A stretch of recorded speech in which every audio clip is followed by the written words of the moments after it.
Hello, my name is Sarah. Welcome back to my channel. I hope everyone is doing well today. I am here to talk about a wonderful book that I just read and so wanted to kind of review and just discuss a little bit because I just finished it last night and I feel like I have, both a lot to say and not enough to say just because I don't fully have words. I really enjoyed it and I think this might be one of the best books that I've read this year so far, maybe even the best. And that book is Daughter by Claudia Dey. It's got a bit of a shiny cover, so I hope you can sort of see it in this light.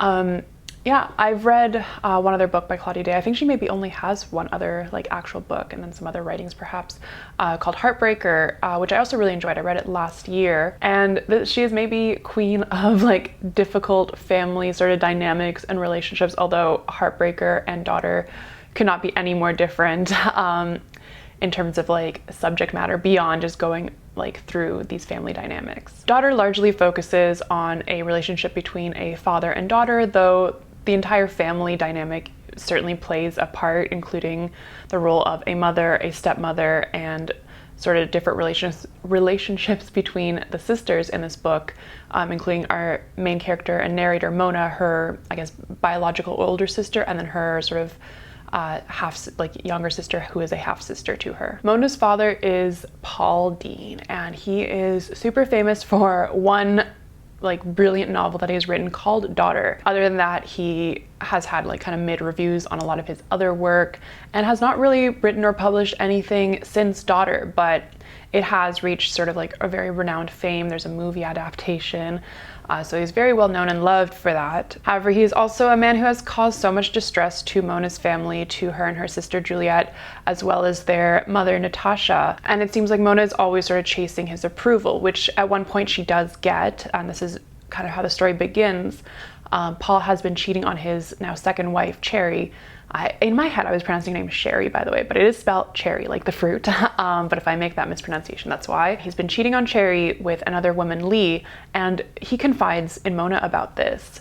And when he eventually kind of owns up to it to Cherry, Mona is very much blamed for this, for her role in keeping the secret as well, despite Paul being the one who does the act.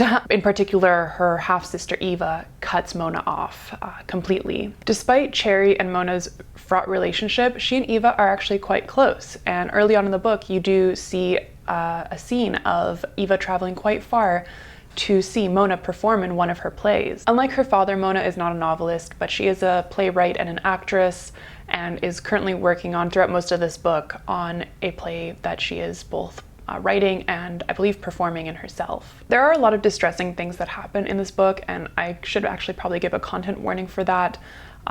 There are instances of characters attempting to take their own life, a stillbirth and miscarriage, sexual assault. So if you have a difficult time reading through any of these topics, then this book might not be for you. I always say this partway through the video.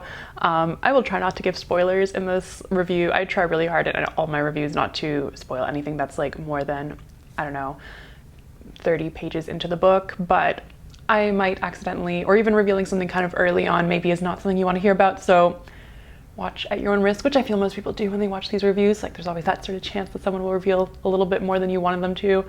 But I just thought I'd put it out there. But yeah, so there's a lot of dramatic things, a lot of really awful things that happen to Mona and her family. And overall, I thought it was a really interesting book. And maybe this is just me, but I feel like there's been a surplus of books about difficult mother-daughter relationships and not so much father-daughter relationships. And maybe that's just kind of the books that I've been seeking out or accidentally stumbling upon, and it's my own sort of confirmation bias, but I feel like I've read quite a few of them, and some of my favorites, such as Sorrow and Bliss by Meg Mason or My Year of Rest and Relaxation by Otessa Moshfegh, are two of these examples of relationships where daughters have, the main characters have these sort of weird relationships with their mothers who were either distant or cruel in various ways, or at the very least something was misunderstood between them. And the father in these books is either a little bit distant or perhaps, in the case of Sorrow and Bliss, a friendly figure to the daughter. But in the case of My Year of Rest and Relaxation, a little bit more distant to the narrator, but definitely not sort of the villain really in either of those books. despite maybe not doing as much as maybe they want to for their daughters or defending them against their mothers as much as maybe they should have, they're not really painted as the villain. However, in this book, Paul is distant and he does not take his daughter's sides ever against Cherry. He has caused so much chaos in their lives through sort of his ambivalence and not trying hard enough. And finally, he is painted as the villain. And reading through this, I almost want to think like, why is Mona seeking that approval? But I do understand she is searching for something that she didn't have in her childhood. And when she has like a semblance of it later in her life as an adult who is now, she feels like she's kind of conspiring with her father, also against a woman who has been really awful to her. Cherry is kind of a bit of a cartoonish villain at points. She has been a very evil stepmother to Mona and Juliet. There are like no traces of them in her home. On one vacation, she literally like hoses Mona down and just yells at her. And these are like very crazy things and Paul just does nothing about it. There's a part near the end that focuses a bit more on Cherry's sort of personal life and feelings, which I did appreciate because it doesn't really exonerate her. Like, she doesn't really apologize or necessarily even feel bad for a lot of the terrible things she did to Mona and Juliet, but it sort of humanizes her a bit and gives a bit of maybe of an explanation as to why she is acting so horribly. So I did like that, that despite everything, she is still also a person now kind of trapped in these difficult emotions and has had her own difficulties. And I mean, Paul is also being pretty terrible to her. He cheats on her and sort of tries to excuse that by saying that the woman he's cheating with would be like lost without him essentially, and he just had to keep going on with it. This is a man who, I mean, either is self-aware and doesn't care about how he is hurting people, or who has no self-awareness and just does think that he is like the best person ever and that people will forgive him. And unfortunately for a lot of this book and with a lot of the characters, they do. A lot of this book was also just written so beautifully. I kept taking pictures of some of the passages, even just sentences. So I'm not going to read them because it's really just like a few sentences, but they just kind of hit. And I'm like, wow, this is either thought-provoking or just so well written. And I really enjoyed that about this book too. Beyond the father-daughter dynamic, there are other relationships that this book does explore, such as the one between Mona and her husband Wes, and they are trying to have a child and sort of survive in this world with her being very depressed and very much like reliant on her father's affections. And when she stops getting them, she does fall into a huge slump. There's also a sort of difficulty between their relationship because Wes was previously the boyfriend of Mona's best friend Annie. And I think there are still some very difficult feelings left over between them, that like Mona feels bad, that she feels like she has also stolen Annie's boyfriend from her.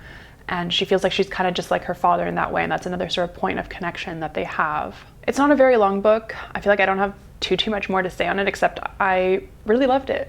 And I do recommend it to people who are interested in reading about these various family dynamics. Everyone in this book does have their fair share of suffering, and it's not the easiest read at times. But I think it's still, I don't know, important to delve into these like really intimate topics because I mean, they are very real, and though some of the villains, such as Cherry and Paul, do feel almost cartoonish at times because of just how awful they are, and you're like, how can a person be so awful? Like, I know there are people out there who are just so selfish and ignorant of everyone around them and their feelings. Although I had a very different family dynamic growing up, and it was not anything like the one in this book, I did relate to Mona, and I don't think it's unusual to be reaching for a sort of affection you feel you didn't get as a child in whatever way that it sort of manifests now. And this book just presented it really well, and how like we continue to sort of harm ourselves through reaching for that from people who will just never be giving it to us. And see, I feel like there is so much more that can be said, but I also don't know what else to say beyond just like, you should read this book.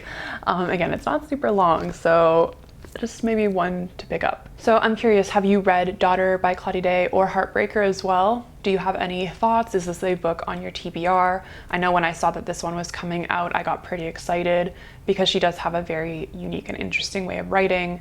And I'm so glad that I ended up enjoying it. If anyone else has read it or wants to, I would love to hear your thoughts on this book. Thank you so much for watching this video. It means so much. If you liked it, please give it a like, subscribe if you haven't already, and feel free to share this video with anyone else who might like books or reading. That would also mean so much to me. I hope everyone has a wonderful day, and I will catch you all later.